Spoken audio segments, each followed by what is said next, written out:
Good morning and welcome to the first MD3 podcast with Mckenna Davis. Mckenna, this is your first shot at fame here with a new podcast, MD3. Can you tell us a little bit about what MD3 is and what we're going to do here? Yeah, so MD3 is a new lacrosse training program that I have been working on for a while now, and it's just a way to find young lacrosse players and work on empowering them and working on building a championship level type of lacrosse skill. And I'm just so excited to get it going. Well, that's awesome. You're coming off a big weekend with just finishing up. The weekend prior to the weekend before, you played Northwestern, and this past weekend was your first ACC win over Duke. I wanted to talk a little bit about with you that the top 10 that just came out recently is the Canes top 10. Anyhow, I haven't seen the IWLCA yet, but there's been some movement this week. And let's first start with your game against Duke. It was a big ACC matchup, and tell us a little bit about Boston College's experience with playing Duke this past weekend. Duke is always a really good team to play against. They're really well coached, and they are really aggressive and really gritty. And I think that's something that the program has built themselves on. But any ACC game is so important, especially when you think about later in the season. It comes down to any type of point on the board, whether it's for or against. When ACC play starts in April, everyone's going to be looking back on games like that. So it's really important to have your best foot forward and play your best game.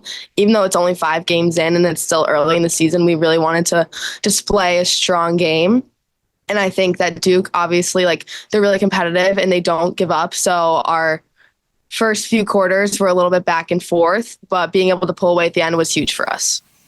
And being the number one team for it looks like the third week in a row and coming off national championship, it seems like the target is on Boston College's back. But there's a lot of ACC Big Ten teams that are making their way up the ranks. But let's talk about Yale real quick, because they jumped into the 4 spot, and you do not have them on your schedule this year. But they had a big 3-0 start this year, and they're climbing the ladder quickly, especially with a win over Michigan that they had last weekend. What do you think about Yale and their prowess to get to the top of the rankings? I didn't even realize Yale jumped to the top 4. That's great for them. They're a really good, solid team. They have some really good threats offensively. I know we played them last year, and they were a tough game, but they're not on our schedule this year. But those Ivy League girls are really smart, so they know what they're doing. So they're definitely a very smart team that knows how to win. Just good for them in the top 4. It seems like that Boston College really benefited from the Ivy League portal with Morgan Smith and Mia and Maria joining the team from UPenn, and obviously Mia coming from Brown. Northwestern gained quite a few Ivy League players as well. But Yale seemed to hold on to their players and making their way up to the top. And they got a pretty tough schedule ahead of them, so they did a nice job of breaking into that top 4. But the one team that in the top 10 that went down was Syracuse. And Syracuse went into Carolina this weekend with an ACC matchup, and they lost quite handedly, to be honest. I think the final score was 16-8. And coming out of the box, playing North Carolina right out of the box, what do you think that matchup was like between Syracuse and Carolina?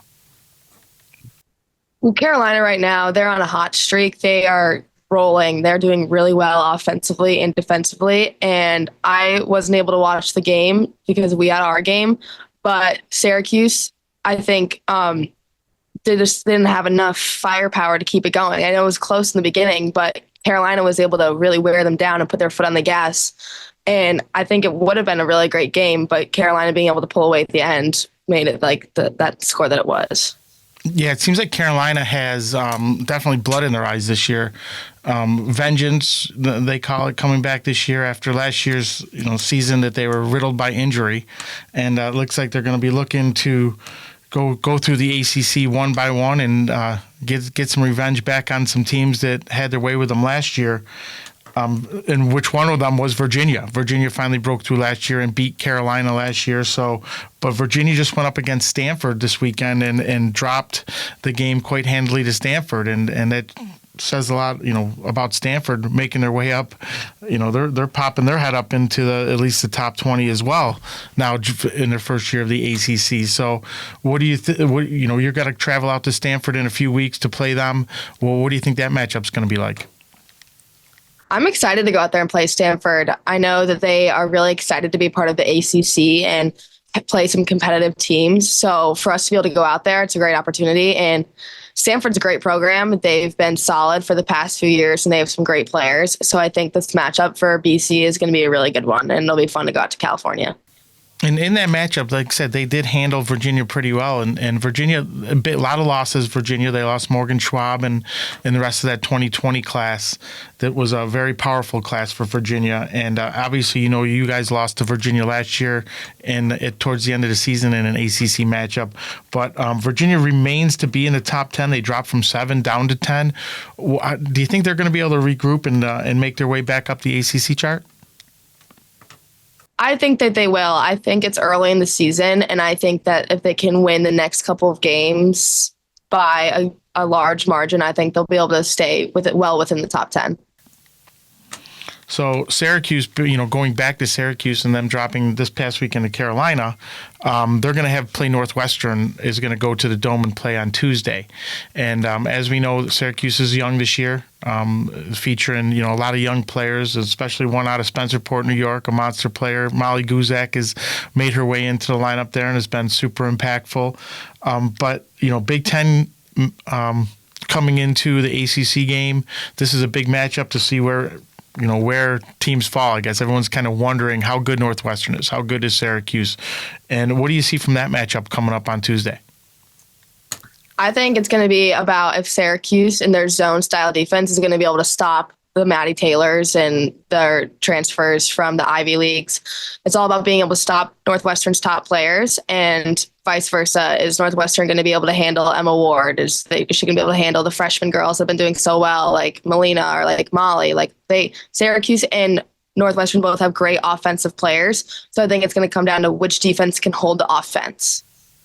Now, as we've seen, Northwestern has played both man and zone against Boston College. Northwestern played a man, and I've watched them a couple times playing zone in their other games. The matchup with Syracuse, it's going to be a tight game. It's going to be a close game, but you're right to the fact of they got to stop the Maddie Taylor show. And you guys, at Boston College, she did score 3 goals and had 3 assists on you guys. How is Syracuse going to prepare for that? Who do you think they're going to drop into their zone? Do you think they're going to be aggressive on her? How do you think they're going to try to stop that show? I think Syracuse has a lot of trust in their zone, but for a player who is as good as Maddie Taylor is, you have to get out and pressure her a little bit more. So whether that's just adjusting the zone to high pressure on her left side and sagging off everyone else, or even if they do a zone face guard type of look, it's just going to be a matter of how can you prevent her from having a 5-point, 6-point game. And what about on the other side? They have Emma Ward. We looked through the lineup, and Olivia Adamson was not in the lineup against Carolina. Not sure if she's going to be back in the lineup for Northwestern, but you still got Northwestern's going to have to face Emma Ward. What's the defensive game plan to stop a player as great as Emma Ward? Emma's amazing to watch and to play against. She is so talented, and I think her game is so different. The way she plays at X and the way she plays with the crease, and her shot is very good. She's a very hard person to guard because she's very shifty and she can shoot from anywhere. So honestly, I'm not sure how Northwestern's going to game plan for her because I think Emma Ward is very talented, especially in that low righty pocket or anywhere down at X. But I think she's going against her old teammate Delaney in net. So if Delaney can read some of those saves that she's practiced against for the past few years, then that'll be interesting. Yeah, big pickup for Northwestern, Delaney Schweitzer. It's going to be a tough moment for her to come back in and play in the dome, the RCA dome or JMC dome or whatever they call it now. But I'm sure she's pumped up for it, and there's going to be a lot of emotions in that game. So not only do you have all the talent that you have to deal with, but there's going to be a lot of emotions in that game. Northwestern coming into the dome. Big Ten against the ACC for bragging rights and see who's going to climb that ladder. So a lot of teams in the ACC are in the top 10, one Ivy League team. And then let's talk about Florida. Florida did drop the game to Carolina already, but they have a 3-1 record coming out. They're coming in at number 6 on the Kane top 20. So well coached. Reggie Thorpe down there, Manuel Leary. They don't play a really, really tough conference schedule. Their conference isn't that tough, but they play a tough out-of-conference schedule, and they have to remain in the top 10. They have to continue to be successful at that. What do you think the keys to Florida losing so much, because they have lost a lot, are going to be to remaining in that top 10? For a team like Florida, for being in a conference that may not be as competitive as ACC or Big Ten, it's going to be winning by large margins. You got to win by 10 plus points. You got to be able to bury teams. And I think a team like Florida, who you said is so well coached, they have a lot of talent. Like, they have the ability to do that. But it's a matter of when the game time comes, you have to be able to win by 10 points in order to stay in the top 10. Yeah, I think Florida is going to continue their dominance in their conference, and the out-of-conference games that they play are going to definitely prepare them for the playoffs. It just seems like they always get stuck kind of in the middle of the road because of their conference games. They can't really break into the top 4 too much, even though they did hit the top 4 last year once, which I was glad to see for that staff and those players. And then the next up, where's Michigan falling? Michigan is 3-1, but they did drop, a handed game to Yale. So I thought that coming into the season that Michigan would be a top 4 team. I still think that after watching them play in the fall, knowing their personnel, knowing their coaching staff, I still think they're a top 5 team. But right now they're, with their loss to Yale, they're hovering back around, 7-8 position. And so what do you think of Michigan? What do they need to do from here on out in order to maintain their prowess of getting in the top 4?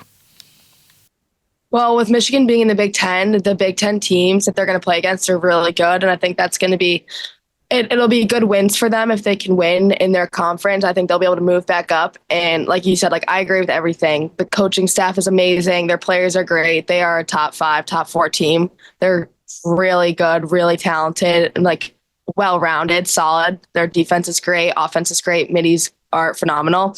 And I think they're a top 4 team. So if they can just keep winning in their conference, I think that they will be able to move back up. So talking about the Big Ten Conference, it's kind of like the ACC. It is. I don't think it's as competitive. I think the top 4 teams in the Big Ten are really the top teams. But you go down a little farther. You got Maryland, who's hovering in there at number 9. They've played 3 games, but they lost by a fairly wide margin to Syracuse. But Maryland is young. They've lost a ton. They lost their goalie. They lost Libby May. They lost so many players, and they got Corey Edmondson back, and they got some players back. But where is Maryland going to find their footing in this race to the top?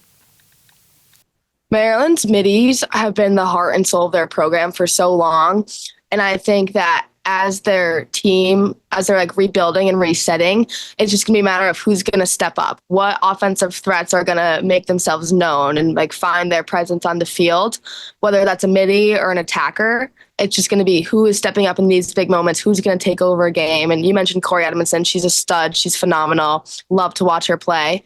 But she needs support. She needs her teammates behind her. She needs other threats, people to look for, people to feed and dodge with. And I think if the younger Maryland players can find the confidence to step up, then you'll see Maryland climbing back up there. Yeah, they're definitely on the rise. In a tough conference, obviously you got Northwestern, and Ohio State's doing really well. They've got some big wins. But the other, the John Hopkins, right? What are we doing with these guys? I mean, John Hopkins, Tim McCormick's got these girls playing. They're fast. Ava Angelo is lighting up the scoreboard, and they're definitely a team on the rise. I think that Hopkins ends up being a top 8 team when it comes to Selection Sunday, to be honest with you. I agree. Tim McCormick is a phenomenal coach, and to see him kind of find his place over the past few years and be able to really turn that program around and build, it's been great to watch. And I think that the girls really rally behind him and the entire coaching staff. And I think that's something really important, is to have your players following you blindly behind a coach. Like, it's so great to see. And their offense is doing great. They are doing amazing. I mean, they're creative, they're playing fast, they're playing free, and it's fun lacrosse to watch. How about one of your former teammates, Lacey Downey, leaving Boston College to go to Johns Hopkins, and she was coming out of high school, she was a top 5 player, and she's really found her footing at Hopkins. Watching her, she's lighting up the scoreboard, she's playing offense, she's playing defense, she's smiling, she's having fun. Tell me a little bit about your old teammate and her new experience here at Hopkins. It looks like she's having a blast. It looks like she's doing so well. She's clearly found her place, and I think that's so amazing. She's been able to get some points on the board. I see her in all the highlight reels, and she just seems that she is really confident and really content and really happy there, and I think that's great. That's awesome. Bouncing back over to the ACC, you guys, as Boston College, do not play them this year, but Clemson, coming off a big win at Notre Dame. I watched the end of that game. It was a little crazy. But one of your former teammates, Summer Augustino, is doing great for Clemson. And I saw her on the TV the other night smiling after their big win. Clemson making their way up the ranks as well. They're up to they're 12 here on the poll. Yeah, Clemson's great. I had texted Summer after their Notre Dame win. That was such a great game to watch. That really came down to the last few seconds, truly. And to see Summer out there being as great as she is, doing everything. She's a do-it-all player, do-it-all midi. And I think it's really great to go, to be able to look on the screen and see Summer and see how well she's doing. And I'm really impressed with her. She's been great. That's great. Yeah, Clemson is a big win for them beating Notre Dame. It's the first time they ever beat them. So I was very surprised to see that, but Notre Dame is, I want to stick to the top 10, 12 teams here in this, but Notre Dame is 2-2, right?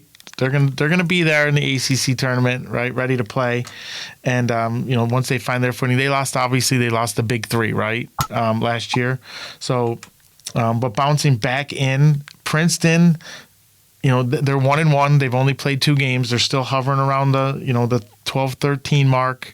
Ivy League team. They're going to have to play a tough Ivy League schedule, and but they dropped a tough one. Did they win or beat Loyola the other day? I think they beat Loyola. They beat Loyola, so that was their win. And that was big for them to be able to beat Loyola. And I think the Blake kid, the big lefty, she had 6 goals. And, she's a tough lefty to stop, and she's leading that team. And Princeton is on their way up. And but the win over Loyola is huge. So you played Princeton last year in the playoffs. It doesn't seem like they lost a ton of players to the portal. And what do you think of their chances of making their way up? The Ivy League's really good, and that whole conference is really competitive. So for Princeton to be able to continue to slowly work their way up into the top 10, I think that you'll see them get up there at some point. I mean, you talked about Mackenzie Blake. She's phenomenal. I played with her in the Under Armour senior game. She's great. She's strong. She's got a great shot. And last year, scouting her was really difficult for us in NCAAs, but she's a great player, and the whole team is able to rally behind her, and that's great. And the coaching staff, they know how to win, and I think that they will you'll see them break into the top 10 towards the end of the season. Now, one team that is climbing super fast is Ohio State. They're 3-0. They've had some big wins. She's Amanda Moore. She is the coach there, and she is building a program based on the Ohio State experience. They just put brand new facilities in. They're in the Big Ten, and she's 3-0. She's climbing. She's coming. So is Ohio State, the one that we're looking out for in the Big Ten that's going to make their way up?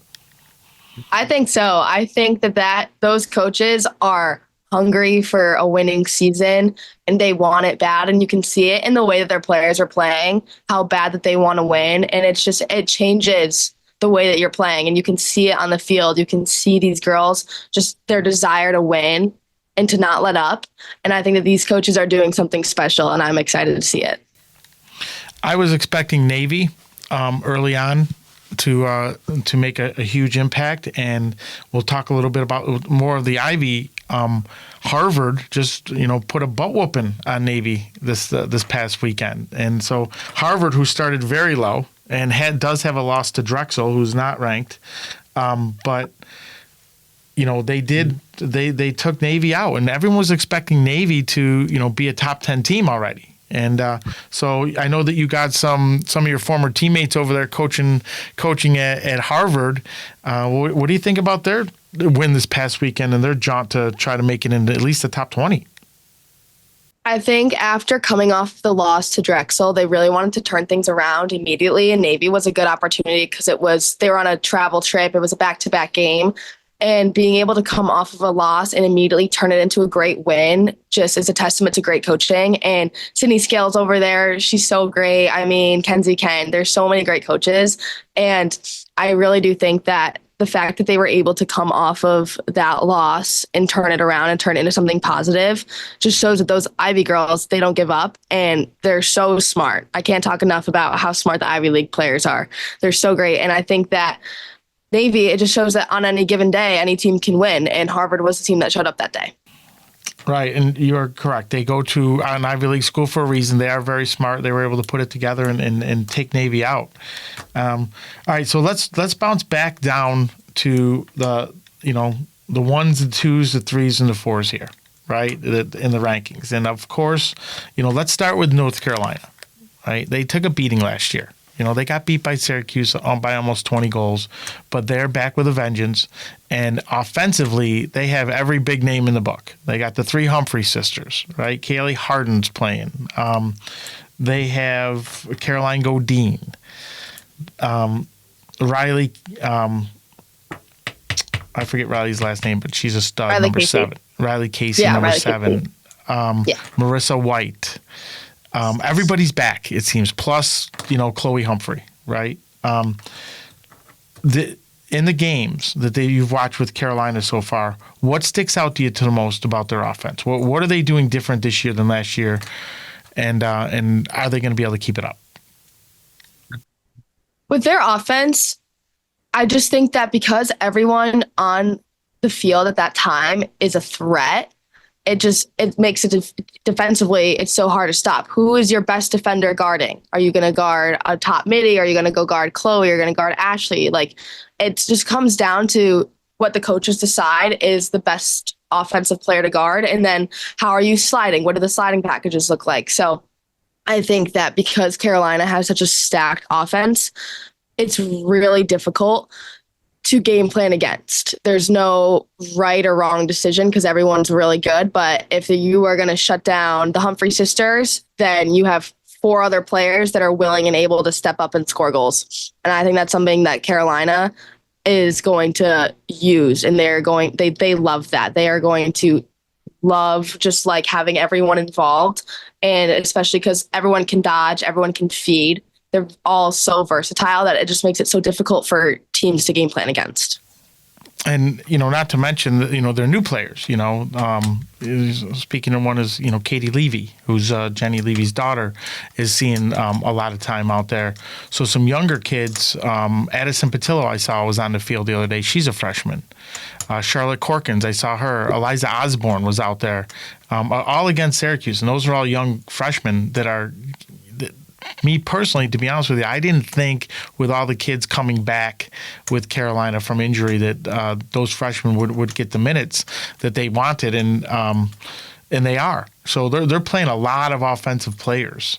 Carolina is, but they're also playing great defense, and they play that man defense. They're led by Brooklyn Walker-Welch. She is in a knee brace, I see, though, so I think she's coming off the knee injury. But they have they're playing defensively. They got Betty's in goal for them. They got a goalie switch that they move Betty into the starting spot. So I think that they're building for the big North Carolina Boston College game. And tell me what your locker room's thinking about that, or are you guys focused on Virginia Tech this weekend and not worrying about Carolina? Where's the Boston College mindset with Carolina making such good strides to the top? Well, we're all talking about Carolina when they play such great teams. Like, everyone in the locker room was like, "Oh, Carolina, Syracuse, Carolina, Syracuse." But as of for like our offensive and like defensive and like our team game plan, our only focus right now is Virginia Tech. and our only focus is on us getting better. And I think that Acacia and our coaches, they do a really good job of like not letting the season get too big. I mean, every day we talk about winning a national championship, but that doesn't mean that we're not focused on winning a regular season title or winning an ACC title, because you have to win all of those first to get to the Natty. And for us playing Virginia Tech this week, it's going to be focusing on how are we game planning for Virginia Tech, but also because we have a long week ahead, how can we get better? Like, what does our offense need to work on? What does our defense need to work on? And then as we get closer, then we can start game planning for Virginia Tech. So we're trying to take it one game at a time while also being able to focus on ourselves. And that's definitely the smart outlook on it. But the scuttlebutt, everyone's talking about obviously is Carolina right now, and well deserved. But the fact of the matter is that Boston College is still number one. The target is definitely on your guys' back, and in talking to other people in terms of Carolina and the ACC and so forth, in order to win a national championship, you got to win the last game, right? It's that simple. But you might have to play Carolina 3 times total this season. If you play them in a regular season, you may see them in the ACC championship, and then to win a national championship, you're most likely, it looks like it, that you're going to, the road's going to lead, to Carolina or Northwestern in my book. One of those two you're going to have to play again, or possibly 3 times. What does it take to win? Last year, Boston College was able to beat Northwestern, but they lost to them earlier in the year. But to run through the ACC, win an ACC championship, some of those times I think you had to beat Syracuse 3 times last year. What goes into, that mindset? I think I've played Syracuse 3 times every year that I've been here. So if I'm remembering correctly, being able to beat a team 3 times is really difficult. But I think that by the 3rd game, it's just like out of habit. It's like, who's showing up? You've already played each other twice. You're not switching your game plan anymore. Like, who is going to show up and who is going to wear them down? And if you look back last year, we played Syracuse in the Final Four, and it was a close scoring game, but it was also a low scoring game, because that just proves that like the defense was able to hold both offenses. Like, you play them 3 times. There's not much changing that you can do. And at that point in the season, are you willing to change your entire game plan that you've been working on just because you've played a team twice already? You've worked so hard and you've built such great plays and connections, and I just don't think that changing your entire offense or changing a defense just because you want to surprise a team is going to work. You've built an entire set and like an entire team behind this one thing, and changing it just because it's 3 times. So I think that being able to play a team many times is difficult, but it's a great challenge, and it's something that I'm really like grateful that we get to play competitive teams multiple times. It's great for us. Well, you guys are the number 1 team, and so let's talk a bit about your personnel. All right, let's start in goal. Let's talk about Shea Dolce. We haven't talked about too many goalies yet besides Delaney Schweitzer. Dolce is a rock in there. She was great last year in the championship, all season last year, and you got her back this year. She's a junior. It looks to me, watching the first few games, she's definitely feeling her stride. She's seeing the ball. Tell me about what it's like to have Shea Dolce in goal for you. Shay's awesome. I love being able to just look down the field and see her net. I mean, in practice, it's difficult because she's really good, but I think it just makes everyone else on the team better, and she makes our offense better. She makes our defense better, and I love being able to just look down the field. I have so much confidence in her and our defense, and I'm so grateful that she's here at BC with me. She's awesome. And, the defense in front of Shea, right? You got Calasante. You got Baker. You got Smith, you got Cole, you got O'Connor.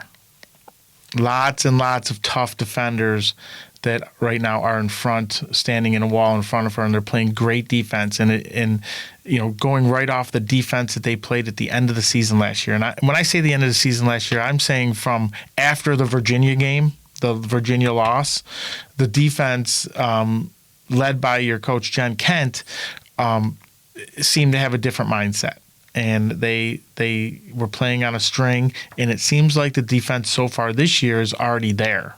At least I'm hoping. What are your thoughts on them?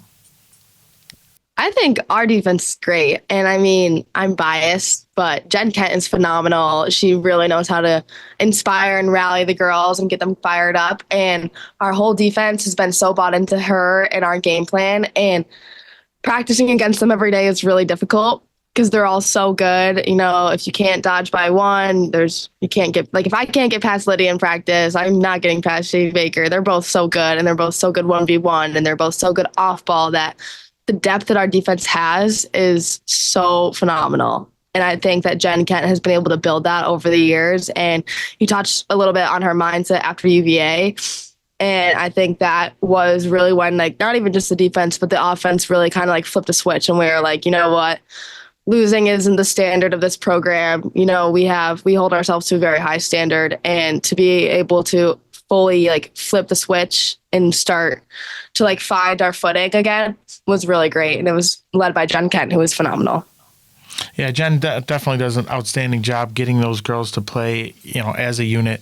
But, you know, the defense is so solid in there, but you also have to have some midfielders in there playing defense. And it looks like the 4 midfielders that I've seen so far with Boston College is, let's start with Devin Russell, right? She's playing offense, she's playing defense, she's a freshman. Coming into some big shoes to fill, Cass Weeks and Bell and, you know, Andrea, Ryan Smith, all have left, and now, you know, we got to fill those holes with some freshmen. And so let's start with Devin Russell, freshman coming out of New Canaan, Connecticut, stepped right into a starting role. How's she adapting? I think Devin's doing really well. She reminds me a lot of like a Belle Smith and Cassidy Weeks mix, just like a do-it-all player who can she can score really easily offensively, and she just defensively, she is really aggressive and she's really hard to go against. And I think she has a lot of confidence, which is so important, especially being a young player on a team like ours. I think that Devin has really been able to step into this role, and she's so fun and she's so easy to play with. And I think that's something that's really important, especially as a midi, like being able to play anywhere, especially in an offensive unit that has so many threats, like just being able to do your job and be able to just work so hard for everyone else is something that Devin does really well. And she has been so great to play with. I've been really impressed with her defensively. You know, we knew that she could score goals coming in here, but defensively, it's tough to join that defense, and I think she's done a great job with that. And you know, another person, you know, popping in there is Kylie Colbert. You know, she was injured the majority, if not all, of last year with a back injury, and she's back this year, and she's scoring goals, and she's playing defense. What the addition to Kylie coming back? You know, talk to me about how that's helped the team. Yeah, I'm so glad Kylie's back. It was really upsetting to lose her last year to the injury, because even though she was a freshman, she was doing so well in the midfield. But to see her come back this year, just like faster and stronger, more powerful, it's been such a great journey to watch for her. And I'm really glad that she's back. She's so fun to play with. She's really creative. She does everything to a T. She is just a solid two-way midi who just does everything for everyone else. And defensively, too, I think that she has been really solid on the defensive end, which has been great, especially coming back from an injury. Being able to come back and just play solid defense is really good. Right. Then you also have Maria and Emma Claire Quinn in there. Emma Claire being a freshman, Maria being a transfer, obviously, from Penn. And they're filling some midfield shoes as well, and which are not easy shoes to fill, but the 4 of them, offense and defensively, have really stepped up and did a great job over the last over several games. And but they're, you know, all 4 midfielders that we just talked about, you know, haven't played Carolina yet. Haven't played, you know, in those types of games. So getting them up to speed, I'm sure for Boston College and the coaches is going to be their number one priority. The one X factor that talk about who's scoring goals in bunches is the A midi Molly Driscoll. Big lefty, fast, strong, has definitely helped in the scoring column for, you know, to make up for a lot of the goals that were lost in graduation. So well, how do you feel about Molly, you know, stepping up and, you know, I think she's got a hat trick in 3 games now. Yeah, Molly's so fun to play with. She reminds me of, like, I know she played hockey, and I think you can see that in the style of play. She's so aggressive and she's so fast. Her wrists are really strong, so she has a really good shot. And having her come in as the A midi is great. She's been really good in transition. She's been able to score. She's been able to play, make, and feed. And only a sophomore stepping into a big role. Those are like big shoes to fill. And I think that she's doing a really good job with it. Right. Now going to the attack, the new kid on the block, Mia Moscone, coming over from Brown. I think that she's done a great job in joining the big three, you, Emma, and Rachel. And how's been the transition to get Mia involved in that attack? Mia's been great. She really, really wants to win. And I think that is so important, is that the mindset of being able to come into a team that has won historically and has been really solid, and just also knowing that like you're here to win too, was a really important thing that I saw in Mia. And her stick skills are great.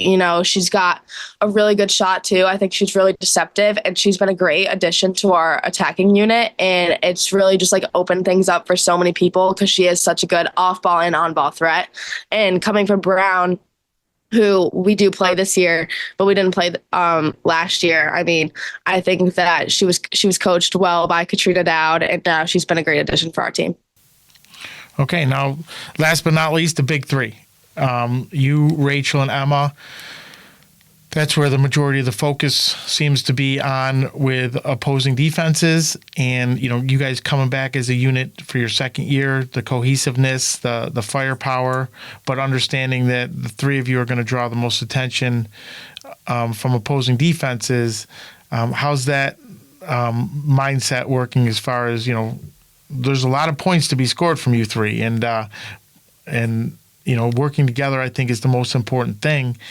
But you three being the leaders of the rest of the team, how's that all playing into, the success of the Eagles being number one right now? Well, playing with Rachel and Emma, I mean, those are my two best friends. So just being able to like see Rachel go and score, like for me able to like pass it to Emma and Emma just go in a goal, or vice versa, like Emma hitting Rachel. It's just it's like a very fulfilling and like happy moment. And I think that defensively, like, you can game plan a player, but you can't game plan a connection. And I think that is one of the best things about those two here, is that you can't stop a connection and you can't stop a best friend trying to find a best friend. And I think Acacia knows that. And she has been really like working on executing that. And teams, there's no way. If I want to find Emma Lipinto, I'm going to find Emma Lipinto. If Emma wants to find Rachel, she's going to find a way to find Rachel. And Rachel, she's cutting, like she's going to get open for us. And I think that is just so special. And that's why like playing with them, it's just so happy and it's such a great moment. And I think that defenses have a difficult time just because all three of us are also very different players. We're not all 1v1 players, and we're not all dodging from high. Like Emma and I like to play down low. And I just think that game planning against three players who have such different styles, but also like love each other and want to play with each other and want to look for each other is so difficult mentally and physically. That's great. The last two things that are kind of like the elephant in the room with both Boston College and Syracuse. I'll say that about Syracuse too, because we don't know what's going on with Livia Adamson. But when are we going to see Mallory Hasselbeck? And when are we? And we're also, Syracuse is waiting to see Ashley Volpe. You know both those players very well. How are those two players going to impact their teams when they're back? I'll talk about Ashley first before I go to Mallory. So Ashley, playing with her over the past few years, obviously before she was injured, she is so, I don't even have words. She's unstoppable. She's so good. Her stick skills are phenomenal. Her shot is great. She's so shifty. She's creative. She's fun. She just does things that I've like never seen. And I'm like, wow, like I just am left with no words. So I think that her coming back for Syracuse, I'm thinking it's soon. I think she's a few games out. I don't know if that's accurate. Yeah, I think she's going to be a great addition for that offense, especially because she plays Q's offense. She is creative. She's a low crease attacker. She's shifty. Her stick skills are great. And I think that when you look at her, you think of like the epitome of Syracuse lacrosse. And I think that that's so great. And I'm really excited to have her back just so I can watch her play because she's so good. She'll be tough for us to game plan against and for us to prepare for. But I'm really hoping to see her back out there soon. And Mallory she should be back. She She is fully cleared to go as of 2 days ago. She's fully good, ready to go. And I am so excited. It's been a really long time coming for Mallory, and I'm so proud of her. And I am really excited to have her back out in the field with me. And I think she will be great. She's got so much heart and she works so hard and she would do anything to win. And having a player like that who is willing to sacrifice just for a win is something that every team needs. Well, that's awesome. All right, so finalizing the first MD3 podcast with Mckenna Davis, running through the top 10. Boston College is 1, North Carolina 2, Northwestern 3, Yale 4, Syracuse 5, Florida 6, Michigan 7, Stanford 8, Maryland 9, Virginia 10. I think we're going to see some changing coming back next week for this podcast. I think you're going to see some changes. But any final thoughts on the first MD3 podcast, Mckenna? No, this was great. I'm so excited to keep us going. And next week, hopefully we see some good changes and mix-ups in the top 10. All right, and we'll get into some good scoop next week as far as all the different teams. But let's look forward to hearing the MD3 podcast again next week. Great job, Mckenna. We'll see you next week. Thank you.